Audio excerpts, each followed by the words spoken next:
Olá, tudo azul com você? Estou chegando com mais um Portal Ludoli Notícias.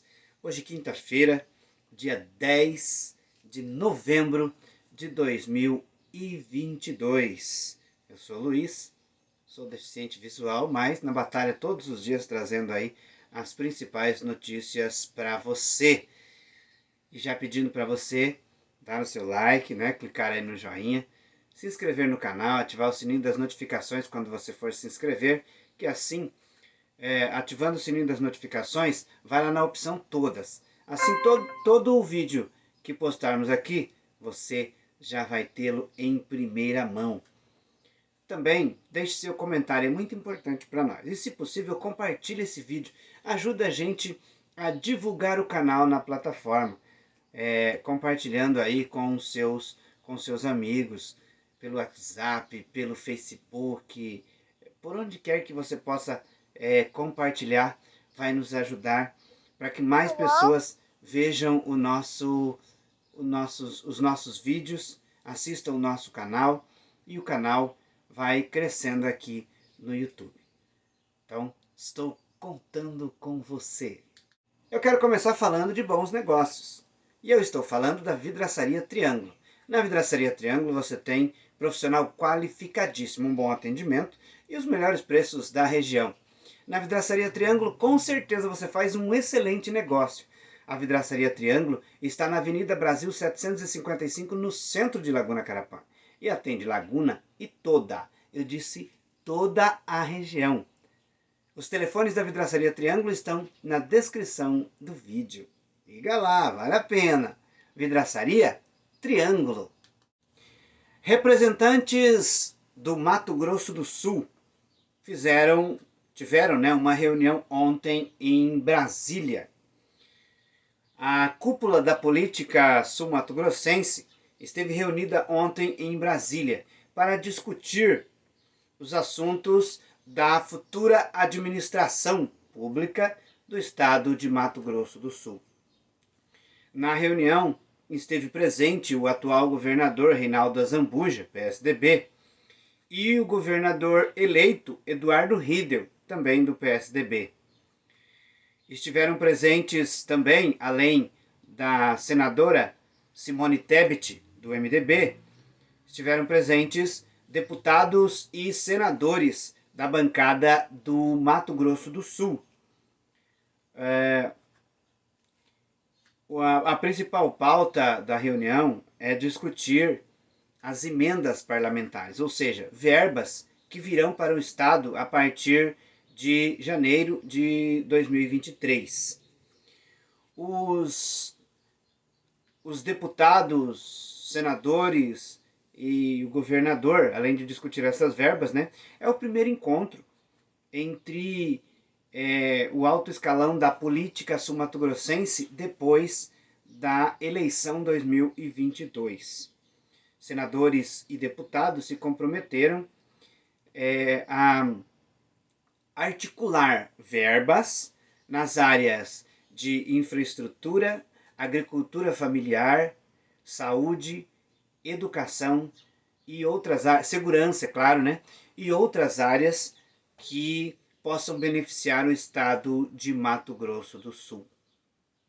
Então, essa reunião ela é importante porque também é o primeiro contato da bancada sul-mato-grossense e do governador eleito com um representante do governo federal, governo que vai estar no poder a partir de janeiro de 2023, uma vez que a senadora Simone Tebet faz parte da equipe de transição do presidente eleito Luiz Inácio Lula da Silva.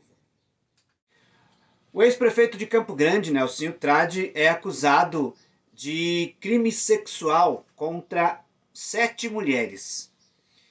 A denúncia foi feita ontem pelo Ministério Público na Justiça.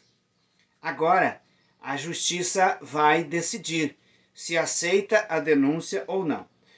Caso a Justiça aceitar a denúncia do Ministério Público, o ex-prefeito de Campo Grande vai se tornar réu em um inquérito. E aí, a partir daí, né, abre-se então a possibilidade de um julgamento, né? Então, a justiça vai decidir. O processo funciona assim. Primeiro, é feita a denúncia na polícia. A polícia investiga, né? Vai ouvir testemunhas, fazer ali, juntar provas, né? E envia para o Ministério Público. O Ministério Público analisa o caso. Se o Ministério Público achar que tem elementos suficientes, ele oferece denúncia para um juiz federal, né? Oferece denúncia na justiça. Ao oferecer denúncia na justiça, se a justiça aceitar a denúncia, a pessoa passa a ser réu, né? E passa a ser julgado aí pelos crimes investigados anteriormente. É assim que funciona. Então, nós vamos acompanhando e assim que a justiça se pronunciar, nós vamos trazendo aqui para você. A Procuradoria-Geral da República pediu ontem ao Supremo Tribunal Federal o arquivamento de 3 processos contra o presidente Jair Bolsonaro.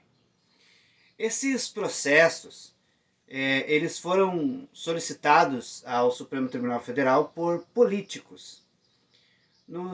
Os processos são a atuação do presidente Jair Bolsonaro em 7 de setembro, que alguns políticos defendem que o presidente Jair Bolsonaro utilizou do dia das comemorações da independência do Brasil para atos políticos.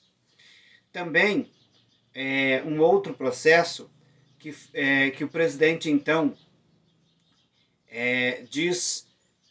ele utiliza, né, de palavras homofóbicas e transfóbicas.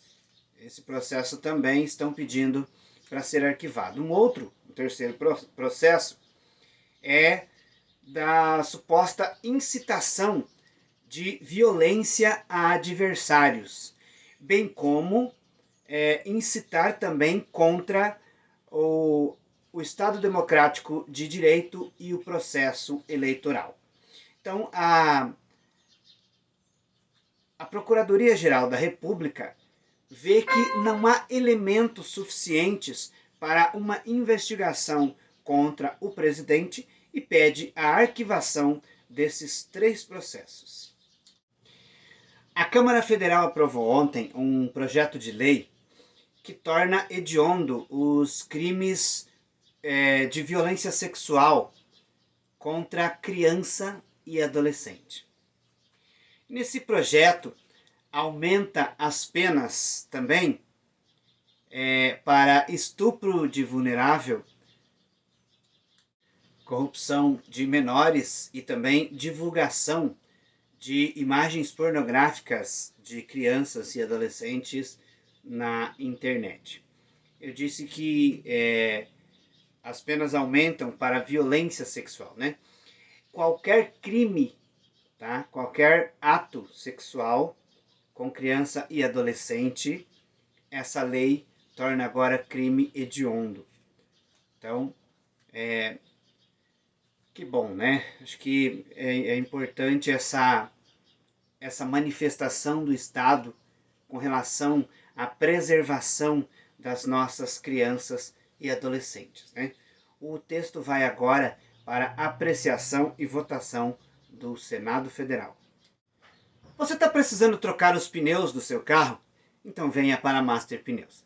Na Master Pneus, você tem pneus de qualidade de variadas marcas, nacionais e importados, para carros, caminhonetas e caminhões. E ainda parcela suas compras em até 12 vezes no cartão. A Master está na Avenida Internacional em Pindotiporã e atende Pindoti, Sete Quedas e toda a região. Master Pneus, vem pra cá! O ministro Alexandre de Moraes enviou para a Justiça Federal do Rio de Janeiro o processo com relação a Roberto Jefferson. Você deve se lembrar em outubro, Roberto Jefferson resistiu à prisão quando os policiais federais chegaram em sua casa para cumprir o mandado de prisão. Roberto Jefferson os recebeu a tiros de fuzil e atirou nos policiais também granadas. O ministro Alexandre de Moraes já tinha determinado que Roberto Jefferson voltasse para a prisão. Né? Ele estava em prisão domiciliar, né? E ele determinou que voltasse para o regime fechado. E agora o ministro entendeu que essa ação compete à Justiça Federal. Por isso enviou para a Justiça Federal do Rio de Janeiro.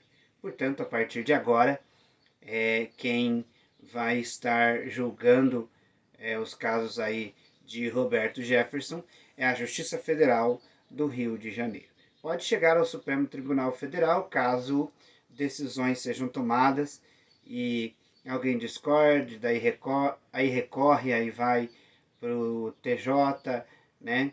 E depois para o Supremo Tribunal Federal. Mas, por hora, né, as decisões serão tomadas ali pela Justiça Federal do Rio de Janeiro. O Ministério da Defesa entregou ontem para o TSE um relatório sobre as urnas eletrônicas. Esse relatório, na verdade, é um relatório muito esperado, tanto pelos aliados do presidente Jair Bolsonaro, quanto pela imprensa, de um modo geral. As Forças Armadas solicitaram, lá no primeiro turno ainda, que eles gostariam de fazer auditoria nas urnas eletrônicas. Eles haviam sido convidados, não compareceram na data estabelecida pelo TSE. E depois eles solicitaram, né, para fazer essa auditoria, o TSE autorizou. Aí eles fizeram a verificação, né, e o acompanhamento durante a votação do primeiro turno. Quando encerrou o primeiro turno, depois, se eu não estou enganado, de uma semana, o ministro Alexandre de Moraes enviou um ofício para o ministro da Defesa para que se pronunciasse com relação ao relatório, né, a auditoria feita no processo eleitoral. Em resposta, o ministro da Defesa disse que seria enviado esse relatório depois do segundo turno. Pois bem, eles fizeram também a auditoria, né, no segundo turno e entregaram então esse relatório ontem à tarde para o TSE. O relatório não aponta nenhum tipo de irregularidade nem nas urnas eletrônicas, nem no processo eleitoral. A única coisa que o relatório traz é duas sugestões para o TSE para as próximas eleições. Sugestões essas que incluem a questão do código-fonte usado nas urnas eletrônicas. Gente, o código-fonte, ele é, na verdade, o código que é responsável pelo sistema, né, que faz a urna funcionar. Então, esse código-fonte é verificado por inúmeras instituições brasileiras e também instituições internacionais. Estiveram aqui no Brasil, nos 2 turnos, pessoas de outros países, inclusive pessoas da Rússia, da União Europeia, dos Estados Unidos, de Portugal, dentre outros países, né, que estiveram aí averiguando fazendo, né, ali a auditoria nas urnas eletrônicas. Então, o relatório foi entregue ontem pelo Ministério da Defesa, né? E não consta, segundo o relatório da Defesa, nenhuma irregularidade tanto no primeiro turno quanto no segundo turno das eleições 2022. A PEC de transição, que vem sendo discutida no Congresso Nacional, pode tirar do teto de gastos os 105 bilhões de reais que está incluso no orçamento para 2023. Esse orçamento foi enviado pelo atual presidente Jair Bolsonaro. No orçamento enviado pelo atual governo para apreciação do Congresso Nacional, o Auxílio Brasil seria de R$ 400, 405 na verdade.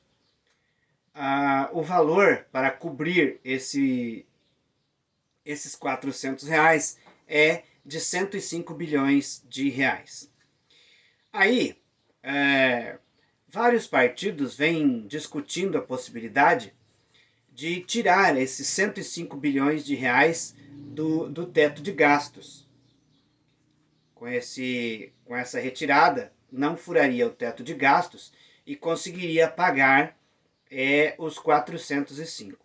Só que os partidos vêm discutindo também a possibilidade da inclusão de mais 70 bilhões, né, fora do teto de gastos. Por quê? Com 105 mais os 70 bilhões, os 105 é o que pagaria os R$ 405 para o Auxílio Brasil, né? Agora será chamado de Bolsa Família novamente. Os 70 bilhões de reais é para pagar os R$ 200 para completar os 600, né? E mais os R$ 150 prometido em campanha para cada família que tiver um filho com menos de 6 anos. Então, os adicionais aí são 105 bilhões para pagar os R$ 405 do Auxílio Brasil e mais 70 bilhões para pagar os outros 200, totalizando R$ 600 do Auxílio Brasil e mais R$ 150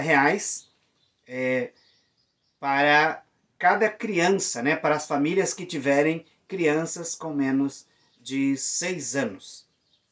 Então, gente, esses dias até, vou fazer um comentário meu aqui, esses dias até eu recebi um vídeo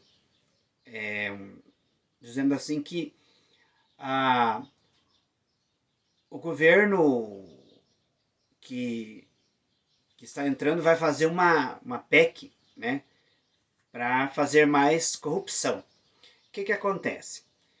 Nesse caso, o que se está tentando articular com o Congresso todo, né, e eu estou acompanhando as negociações, e é muito bacana, por exemplo, quando a gente vê adversários falando com adversários, apertando as mãos, né, e dizendo, olha, pelo Brasil, pode contar comigo. E essa negociação é tão grande que os R$ 600 no Auxílio Brasil, ele provavelmente vai ser aprovado pela maioria do Congresso Nacional, tanto na Câmara e pelo Senado, porque foi promessa tanto do presidente eleito Lula, quanto do presidente atual Jair Bolsonaro em campanha. Então, os dois grupos, tanto a situação quanto a oposição, estão conversando nesse sentido, de que as pessoas mais carentes precisam desse auxílio, né? Se essa PEC tirar os 105 bilhões que já está no orçamento do teto de gasto e mais os 70 bilhões do teto de gasto, já são 175 bilhões que saem fora do teto de gasto.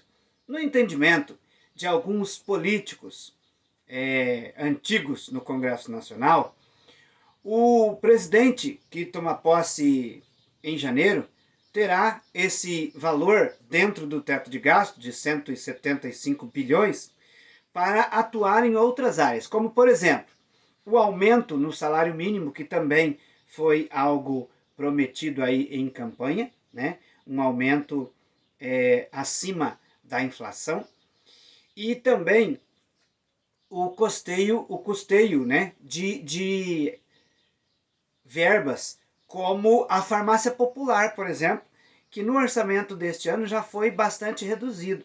E a população, então, estará tirando do teto de gastos, né, esses valores.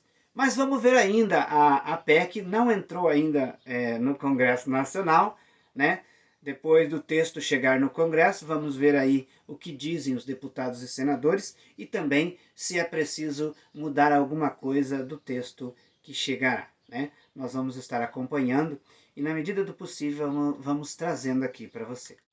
E vamos às cotações. O dólar comercial está em R$ 5,32 nesta quinta-feira. O dólar turismo em R$ 5,42.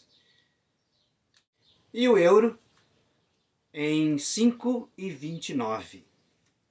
Cotação bem alta hoje, né? Dólar alto, 5,32 do dólar comercial. Ontem estava 5,16, né? Que coisa.